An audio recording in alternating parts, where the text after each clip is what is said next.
We're going to talk about the confidence interval. So yesterday we did the Hershey Kisses activity and set up confidence intervals by hand because we threw the little Hershey Kisses and counted how many landed on their base. I got 4 to land on their base one time in 5th and 6th period. So my skills were getting better apparently as the day went on, which was of course adding bias to my results, but what the heck, it was fun. So today we're actually going to do it with all of the steps required from the notes. These can get a little tedious to set up, but I'm going to go through the first one with you guys step by step so that you can see, okay, this is exactly what Mr. G is looking for. This is exactly what we're getting graded on. Like I said, I'm mainly doing this now for recording purposes because we've had people absent or whatever, and I want to make sure that this video is online so you can go back and watch this as needed to make sure you get all of these steps right, because there's 3 main things you have to do in order to do a confidence interval appropriately, and that it will be the things that we'll go through today. So what is the confidence interval? We discussed it a little bit yesterday. It's basically just an estimation of where the actual or true percentage or proportion is most likely at between your 2 intervals. So you pull a sample, you get a p hat of like 0.38 or whatever we got yesterday, and then you give it a plus or minus distance based on how confident you want to be that it's between the lowest and the upper limit. So again, remember this whole unit, even though on some of our examples we will know the population, in real life, if you were doing something like this and you were required to figure out the real answer of the population, you're not going to know much about it. So you're only going to be able to guess based on the samples that you were able to draw from that population. So we have to kind of think of, you know, hypothetical scenarios where we won't know anything about our entire population. In red here is a little note that it's also in your notes as well. Sometimes they call the p hat the point estimate. So on an occasional problem, it shows up, says, hey, what is the point estimate of? And I wanted to highlight this year because I felt like last year I didn't do that. And then it jumped out on one of the quizzes and everybody was like, whoa, all right. So if you see me ask you, you know, identify the point estimate or, you know, something like that, then you're talking about the p hat. So the sample's estimated proportion. So that's what the point estimate means. All right, so there are 3 steps for performing a confidence interval. So we're going to do example 1 together following all 3 of these steps. So step number 1, again, is everybody's least favorite part so far, checking the assumptions. All right, when we do these, remember, don't stress. You're not trying to be, you know, a super scientist and figure out if everything matches. Most of the time it does. You're just verifying what we already know is true. Then you're actually going to get to do calculations in the calculator. This is the only math part right here. And then lastly, because this is technically a scientific method, experiment, activity, whatever you want to call it, we have to actually write a conclusion. So we have to do a write-up like we're doing a lab here. However, this last step, because Mr. Jennigan is not a fan of English, sorry for those of you guys that do like English, I make this very systematic. Like I pretty much give you the template for your sentence and you just substitute in whatever is true for your particular problem. All right, so you take your information from the paragraph and you go here, here, here, done. You don't have to really think about this conclusion stuff. All right, so what assumptions for step number 1 do we care about? What are we looking for to make sure we can actually do the problem? All right, well, the first one is a little bit different than what we talked about the other day. We just need to verify or identify somewhere in the paragraph where it says it's a simple random sample or that the assignments or the treatments, were randomly assigned. All right, you're not going to have to actually perform the sample. You're not going to have to actually perform the experiment. You just need to identify somewhere in the word problem where it says things are random. If you can do that, check. All right, so that's assumption number 1 here. The second set of assumptions are the ones we've already talked about before. You have to identify that the sampling distribution is approximately normal. So that means you have to verify that your sample size and your percentage are greater than 10, and your sample size and the complement of your percentage are greater than 10. We have to make sure that sampling distribution graph is approximately normal. And then the last one is the other one we already talked about before the other day. We have to identify that the sample is independent and not too big because we want to make sure our population is larger than 10 times our sample. All right, so again, we can't measure, you know, 0.10 of the population, so we got to go in reverse and say, well, what's 10 times my sample? Does the population reasonably seem larger than this? And most of the time, this is going to be true. So don't look for like a Where's Waldo, you know, hunt and seek and try to do a lot of advanced calculations to determine the true size of the population. You just need to be able to verify that the population is most likely greater than 10 times the sample size. So those are the assumptions that we'll have to go through. So that'll be your first step in performing these confidence intervals. All right, the formula we will use for our calculation, step number 2, is we're going to take our statistic from our sample, which is our p hat. All right, we know how to get this. We practiced this yesterday with the Hershey Kisses. And then we're going to add or subtract to it our critical value. So yesterday with the Hershey Kisses, the number here was 1.96. That number was the z-score for a 95% confidence interval. So we're going to show you guys here in a second how to find your z-score for any percentage that it's looking for. And then the standard deviation of the statistic is what we've already seen and used before in our formulas from the beginning of the notes. It's the p times 1 minus p over n.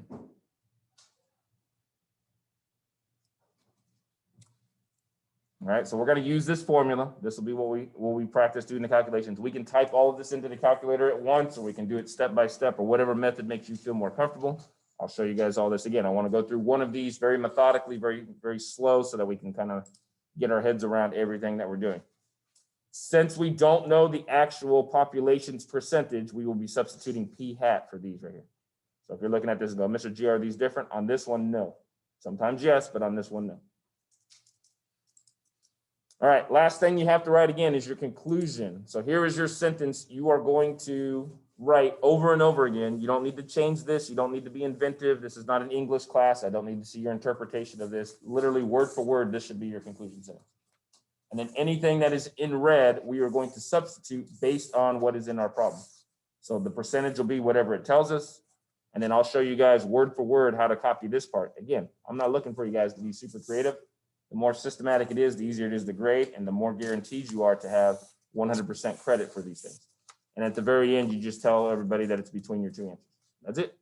That's your conclusion. So this whole process is considered creating a confidence interval from a sample to determine or infer about a population. All right, so let's do an example together. It's here in your notes at the very bottom of your page, example number 1. If you don't have enough space there, you might want to write it on an extra sheet of paper because these things do get a little lengthy. So in a poll that Ms. Nichols totally made up, 814 out of a random sample of 2015 high school students, AP students, said that calculus is more fun than statistics. Find a 90% confidence interval for the true proportion of AP students who think that calculus is more fun than statistics. So a couple things real quick. Number 1, we're good here. This is going to be our first assumption. See, it's already done. It tells you right there, random sample. Number 2, we already know our confidence interval is 90%, so this will help us find our z-score in a second when we go to do that one. And then number 3, our sentence that we need to plug into our conclusion is down here at the bottom. So I'll show you guys here in just a second, but this will be the part that we copy because this is the topic of our discussion here. So I'm going to switch to my camera mode. We're going to do this step by step. You guys have the thing on your notes in front of you.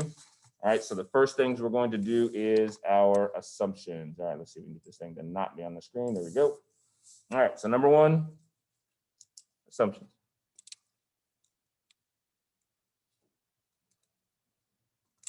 All right, so the first assumption is we need to verify that it is a simple random sample. So it is going to be a simple random sample of, and then what are we talking about on this particular problem? AP students. And they put a check mark next to it. Boom. All right, so we can say that this is random because, I forgot my title again.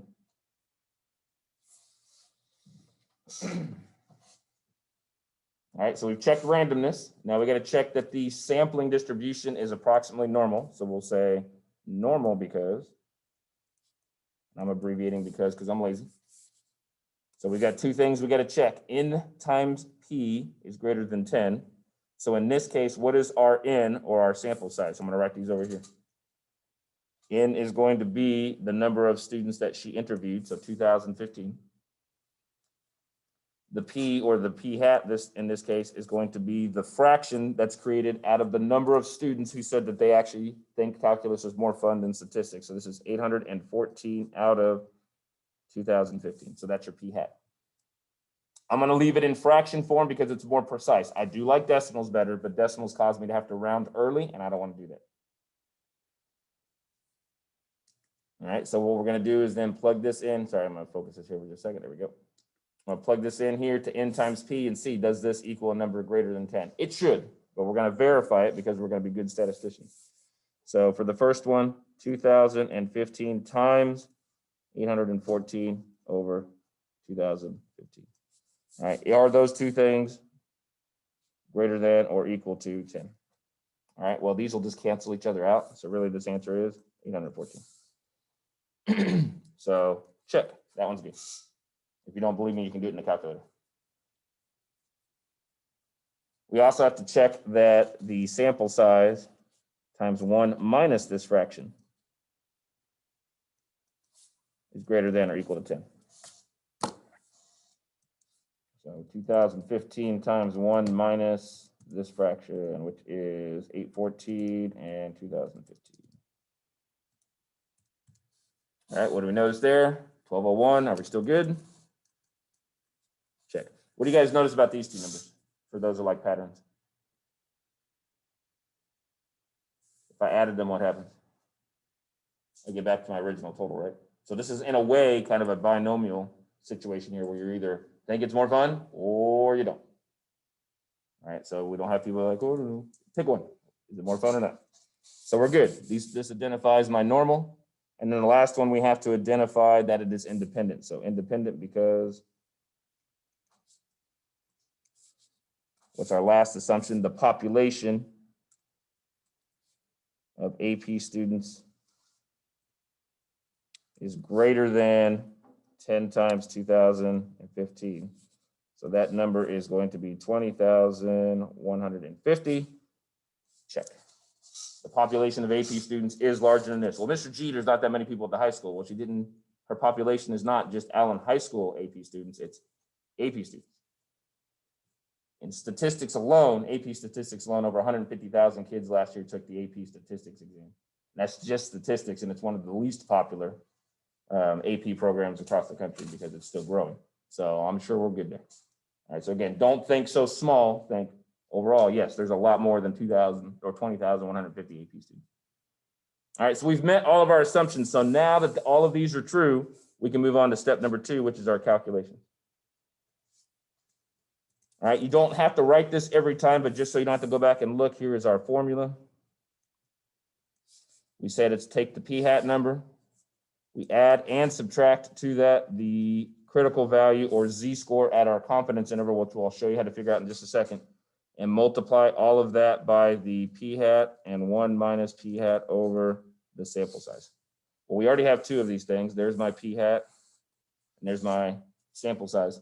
So all we got to do is figure out this number and we're good to go. So to figure out my critical value or z-score at that deal, we got to remember what our confidence interval actually is. And in this case, it said 90%. So in order to find your critical value at that confidence interval, you have to do the second, vars, and the inverse norm, which is the option number 3 in your calculator. Now there's 2 ways to type this in. I'm going to show you guys the easy way, semi-lazy way to start with so you can get comfortable with these things. And then I'm going to suggest that you guys start doing option number 2 here in a second, because when we get to our other types of distributions later, that's the only way you can do it. So practicing now would make your life significantly easier in the long run. But I understand that some things are a little weird at the beginning. So I want you guys to kind of see what's going on. So you have this type of graph going on right here. We want a confidence interval that is 90%. Okay, so we have our p-hat value and we want our distance to be 90% around these 2 things. So you hit the second button, you hit vars, number 3. So because we're looking for the area in the center, basically, because this is where my p-hat is at, we're just going to type in 0.90, leave these at 0 and 1, and then we can say center here. All right, we can do that in this class because we got these fancy calculators. So the number I get here, both of them are the same number. This is my critical value or z-score at the intervals here at my 90%. So this is the one we will use in the formula. And I round it to 9 like that. Now, here's something to think about. If 90% of my area is in the middle, how much area is left over in each of these little tails here? I should have 5% on each side for this one, right? So technically, we have this 5% area floating over here on the left side. All right, so for those of us with older TI 84s and 83s, then we don't have the option for center. So what do we do, Mr. G? Well, we can do second, vars, inverse norm. And since we want this number here, basically, this is the one we want, then we can go ahead and just calculate all of the area to the left. But we have to adjust the percentage because the area to the left is not 90. It's now going to be 95. Some people don't have the option to do left, center, or right. So to get the exact z-score we had, they have to adjust the percentage here. Now, it's not always going to be 5% floating here. All right, if this was 80 in the middle, we wanted an 80% confidence interval, then this is 10 and 10. All right, if this is 96 in the middle, okay, this is 2 and 2. So you have to kind of think about, all right, if I'm eating up so much space in the middle, how much is left over on the sides? Add the left side into the equation. I would suggest everybody eventually get comfortable doing it like this from the left, adding in that extra percentage that's sitting right here. Because when we start doing our other stuff here later in the unit, we're not going to have the option, even with the fancy calculator, to do center or right or all that stuff. So if you don't have the new calculator right now, then you already have to do it. Everything goes from the left, just add in the half that's missing. For the rest of us, we can start this way, but we should transition into this here sooner rather than later to get the same number. All right, questions on how I get my z-score? Okay, so now that I have my z-score, there it is. We now have everything we need to put into the formula. So it is going to be 814 divided by 2015 for my p-hat, plus or minus the z-score, which is 1.6449. All of that times the standard deviation of this, which is the p-hat. So 814 over 2015. Again, I'm leaving mine as a fraction for all of these. If you did decimals, be careful with your rounding. Times 1 minus this. And then underneath is my sample size, which was 2015. So there you go. Lots of stuff to type into the calculator. We can do this all at once. We just have to be careful how we type it. So I'll show you guys how I do it. And then you can do your way however you want. I don't really care about your method. Some people like to do this step by step and then do it later. That's fine too. All right, so I make things fractions. So if you don't know the trick, it's alpha, y equals, press enter. That turns things into fractions. 814 over 2015. You can't do both plus and minus at the same time. So since we want both answers, lower and upper bound, I just do the minus one first. 1.6449, that's my critical value, right? The z-score at that confidence interval.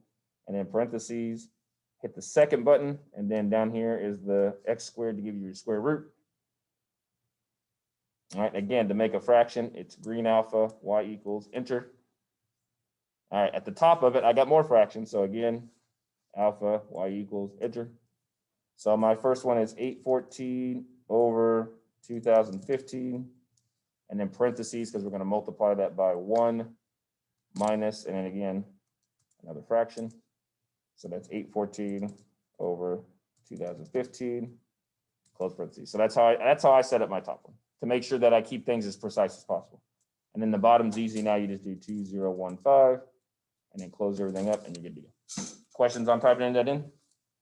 It is a little tedious, but this way you're guaranteed by organizing everything a little bit neater that it will work out. You could skip the fraction part and just put these things in parentheses if you wanted to do it that way too, especially those without the option to make the fractions in there correctly. All right, so this number is my percentage on the lower end of the spectrum. So I'm going to get two answers. I'm going to have a lower limit and I'm going to have an upper limit. So the lower limit is 0.3860 after I round. So it's okay to round now because we're at the very end. All right, now same thing for the upper one. If you don't want to retype everything, remember up arrow a few times will put a little blue, green highlight over your equation. You can press enter. It copies it over so you don't have to retype all that stuff. And just hold the left arrow over for a smidge and it will allow you to get back to where you need to go. So I want to change the negative to a positive, and there we go. So this becomes 0.4220 again after rounding. So there's my two numbers. So what do these numbers mean? They're just decimals, Mr. G. I don't know what they mean. So our original percentage was right here in the middle, 814 over 2015. And we gave ourselves some leeway to say the actual percentage of students in the whole population of AP students who like calculus more than statistics is somewhere in this range, between 38.5% and like 42%. I'm 90% confident that's the case. So I got a 10% possibility of goofing up, but that's okay. Again, statistics, we know these numbers are right for this problem, but in real life, we know that we're just estimating the answers. That's how it goes. All right, we okay with the calculations? Questions? You guys look super excited. Like everybody here is like, It's Friday, Mr. G. Just shut up and get done with it. Okay, I'll do that. Number 3, we got to write our conclusions. The actual sentence you need is right there in your notes. Don't get creative. All right, I'm not your English teacher. I don't want to see your creative writing skills. Save that for Mrs. G. She does English. So we are.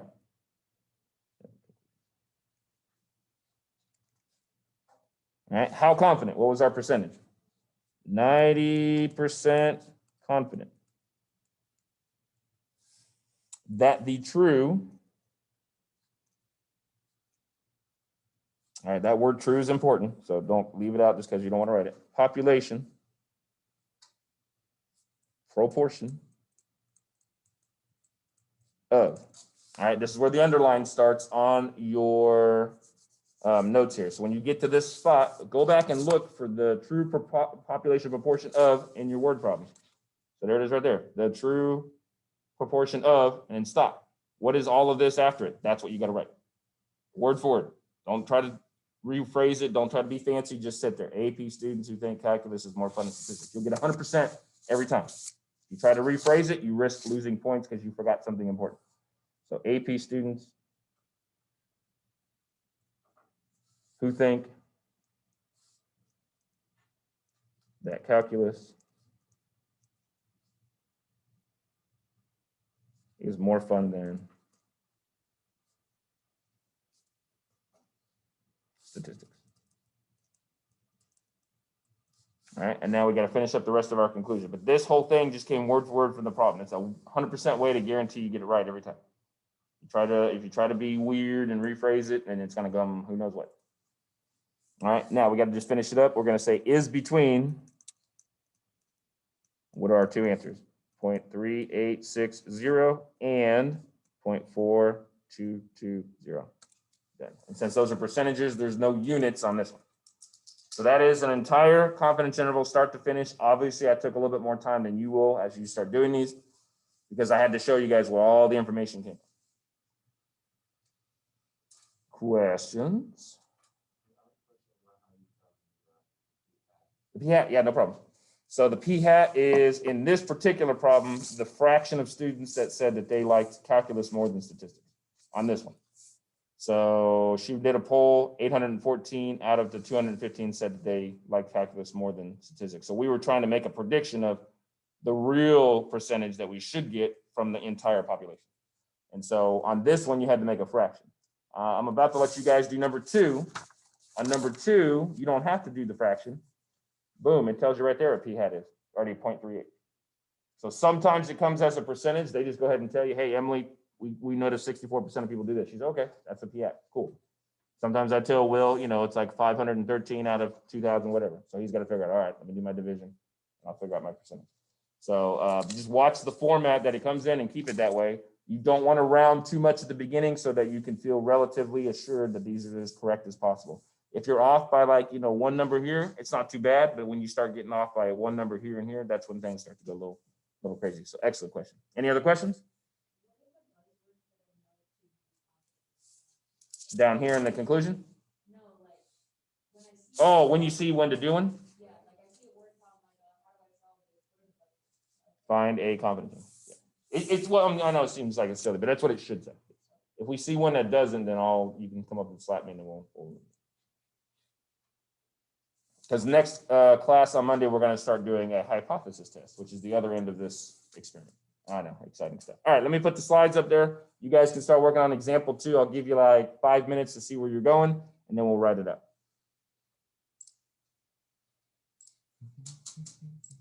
So this is what we just did. If you need to look at it again, we already verified all these assumptions, so don't forget to do that on your next one. Check, check, check, check, check, check. And then calculations, See, it's much easier if I go through by steps. You guys, this makes no sense to you if I just put the slide up here. And then there's my conclusion. All right, there's your example you're working on now. Oh, there's a little animation, the ghost will go floating over the screen. There you go. Just for you, Cole.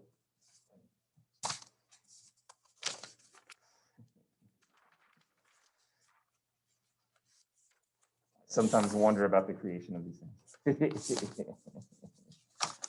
It's not me when it's got fun little stuff like this in it, because I would just make it so boring and dry, like it's just this, it's just this. like all the animations you owe the teachers down the hallway. Thank you, not me.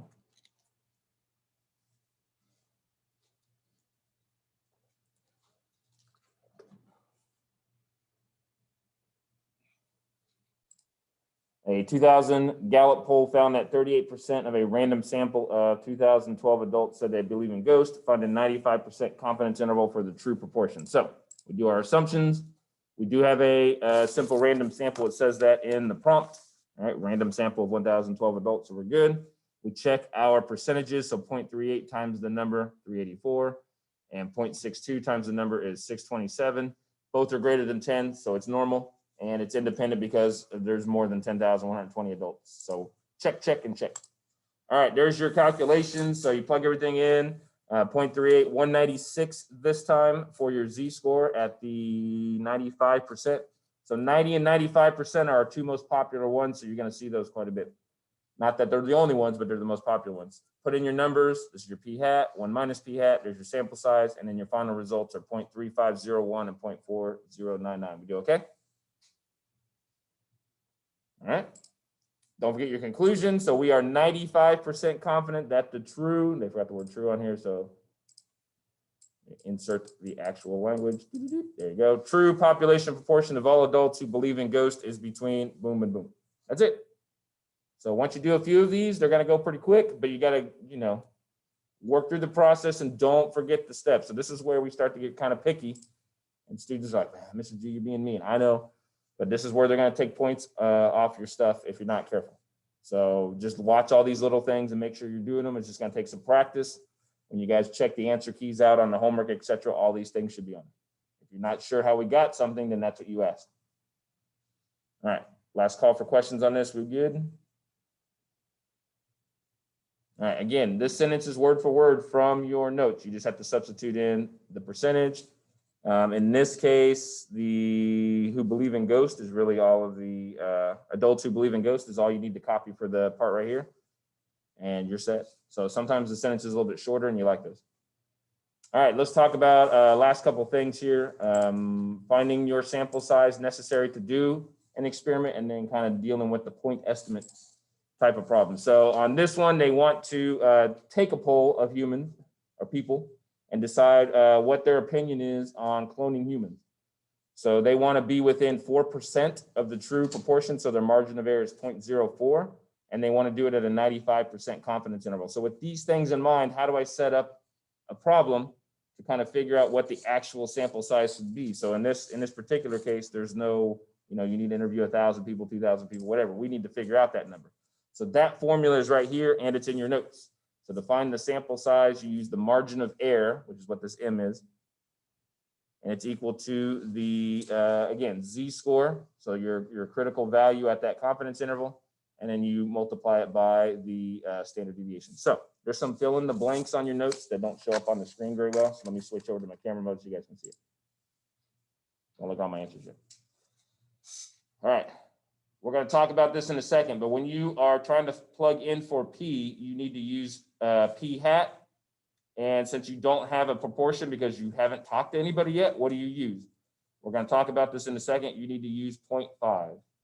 It gives you the largest standard deviation possible, which is the worst case scenario. There you go. So what I basically mean by using 0.5 is if I was going to do a controversial or any kind of survey, what's the worst possible result I can get? That it's 50-50.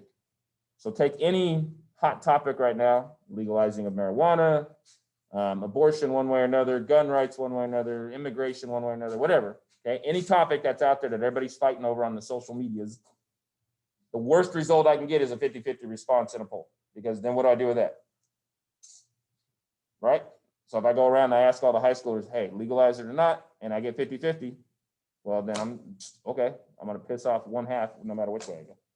And I'm not going to go anywhere. So we're just going to pretend that that's going to happen. We'll cover our bases and then everything else hopefully will be better. All right, so we hope that our poll doesn't come back 50-50, but we'll be covered if it does. And then you're going to plug in your margin of error always as a decimal. So on this particular problem I just showed you, it was already in decimal form, 0.04. Sometimes it'll just say 5%. So you'll have to adjust it. Don't do it as a percentage. And then always round up on your sample size.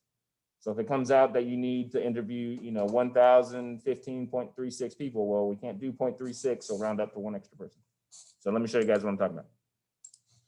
All right, so what p-hat do you use? I just said this. These are all the different standard deviation decimals you would get using different percentages. So if I use 0.1, 2, 3, 4, or 9, 8, 7, and 6, I get these numbers. The one that gives me the worst case scenario, the farthest apart standard deviation, least amount of certainty in my results is 0.5. So we're going to use that because we want to cover our bases and say, if that's the worst possible thing I can have happen, everything else will work out. So we just put that in your notes. So just keep that in mind that the top part of your fraction where it says P and 1 minus P, that's always going to be 0.5, 0.5. Always, always, always, always. All right, so let's practice one. I'm going to show you the way that the notes set this up, and then I'm going to show you guys my shortcut that might save you some time if you want to use it. You don't have to.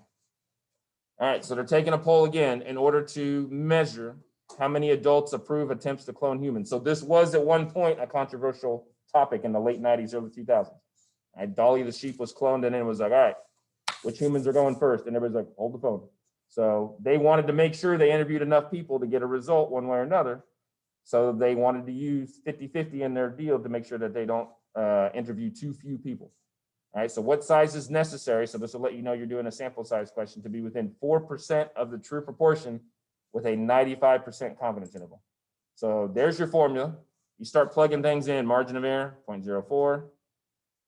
All right, my z-score at 95%, that was the last problem. We already figured that out, 1.96. So you don't have to recalculate it again.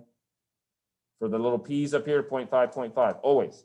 This will never change. This is always 0.5, 0.5. What you want to find out basically after you plug everything in is this number right here. That's the one you're looking for. So you get to use a little bit of algebra, and it comes out to be 600.25. Again, can we interview a quarter of a person? Nope. So we always round up, and we're going to have to talk to 601 people.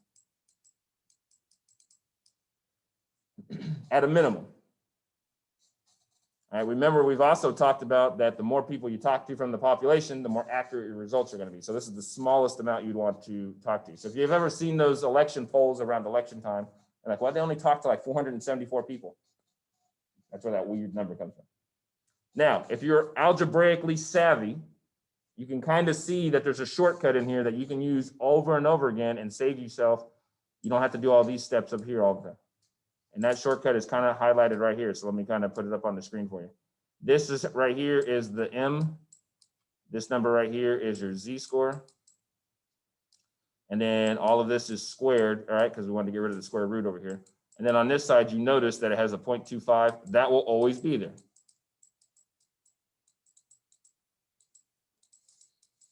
Because it's always going to be 0.5 times 0.5. And then underneath it is your N. Well, if you do one step real quick before you start plugging in numbers, those of you guys who are good at algebra know these two things basically swap spots when you're trying to solve for N. So you could rewrite this whole crazy equation to get it to what you want and says N equals, yay, that's what I want. And then this part just goes to the bottom. So you're going to have 0.25 always on the top here. And you're going to have your M underneath here. And you're going to have your Z underneath the other part of the fraction. And then all of this will be squared. So this is the same as this. If you use a little bit of algebra, you can get to this. And then all you have to do is type this into the calculator and your answer, you press enter, and that'll be your N every time. So I suggest you get comfortable with that so you don't have to stress so much about all your algebra. But if you like doing algebra, then you can do this formula anyways. This one's still important for other purposes, but for this sample size thing, there it is. All right, so now I can show you my answer on the screen.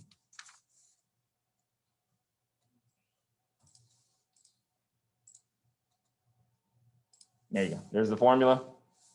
You just plug it all in, and that's how it works that way.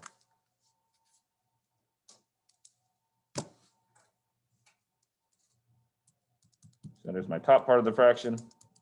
Make a second fraction at the bottom. Our margin of error is 0.04, and it's 1.96 for my z-score.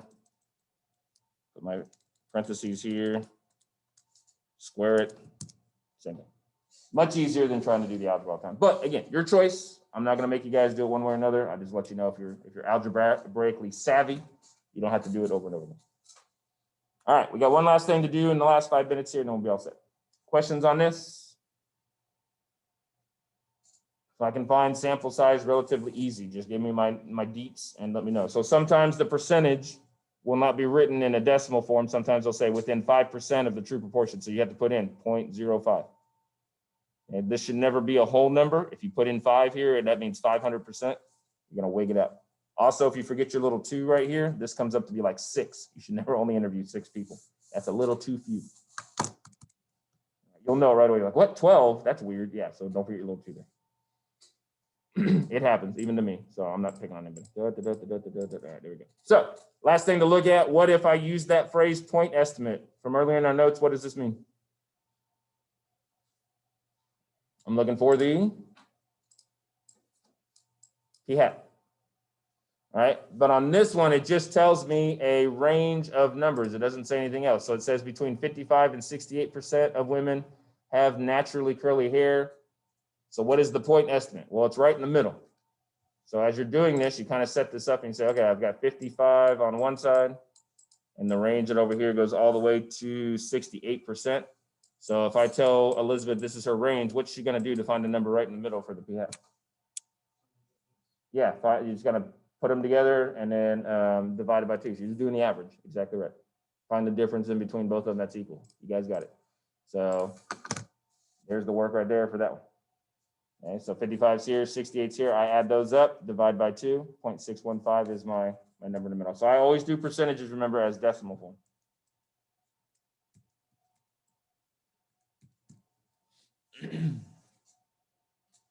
So you guys got it. So now letter B says, what is the confidence level used to calculate this interval? So basically, how much percentage in the middle of this graph did we use to find this range? So we're just working everything in reverse now. So here's our formula. All right, this is my p-hat. Well, how did I figure out the margin of error, Mr. G? What did that number come from? Well, what is, and Riley already said it, what is the space between this p-hat and one of these sides? That's the margin of error. So 0.68 minus 0.615. I want to know the distance between where my number is at and how far off I am from one side or the other. So that's my margin of error. All right, plug in your p-hat, so 0.615. 1 minus that is here. How many people did they talk to? Right there, 164, 164. All right, so again, on this one, it's probably best just to leave it in this format. I figured out what this number was, because you can just do that in the calculator and then divide that from this. And what you're going to get is this number right here, 1.701, whatever. So let me show you guys. So second square root, here's my fraction. All right, so I had 0.615 and then parentheses 0.385. And then underneath, I had the sample size of 164. So press enter, I get this decimal. So it's this margin of error divided by this side, and that's where this number came from. So this is my z-score, because that's what's left. So to find the actual percentage, we have to reverse the process. So if inverse norm gave us the z-score, then normal CDF will take us back to the percentage. So you got to use option number 2, normal CDF on this one. So second bars, number 2. And then for your upper and lower limit, it's these two. So if you remember way back at the very first problem we did, we had a positive and negative number for our z-score.